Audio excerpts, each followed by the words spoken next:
आषाढी वारीची लगबग सुरू झाली आहे। नगरपालिका, पोलीस व मंदिर समिती प्रशासन तयारी पूर्ण करत आहेत। त्याप्रमाणेच पांडुरंगाचे कपडे शिवणारे निकते कुटुंबीय तयारीला लागले आहेत। गेल्या 5 पिढ्यांपासून देवाचे कपडे शिवणारे निकते कुटुंबियांची ही सेवा अविरतपणे चालू आहे। भजनदास चौकातील निकते कुटुंबियांचे कपड्याचे दुकान आहे। विविध कपड्यांची निर्मिती करण्याबरोबरच पांडुरंगाचे कपडे बनवण्याचे काम ते करतात। पांडुरंगाला परिधान करण्यात येणारी अंगी बनवण्यात विशेषतः निकते काकांचा हातखंडा आहे। माझं नाव राजेंद्र दत्तात्रय निकते आहे। मी राहणारा पंढरपूरचाच आहे।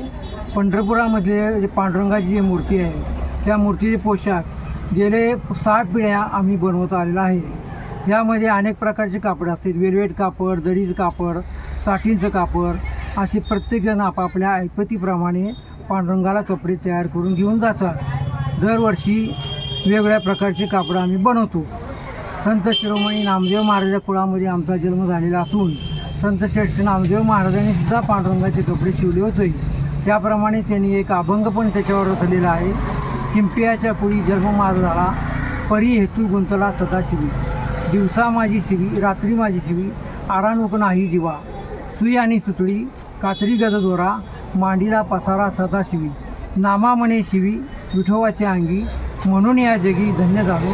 अशा प्रकारे आम्ही पांडुरंगाचे कपडे शिवून आमचं सुद्धा जीवन धन्य झालेलं आहे। आम्हाला शिवण्यामध्ये फार मोठा आनंद लाभतो। लोकनायक न्यूज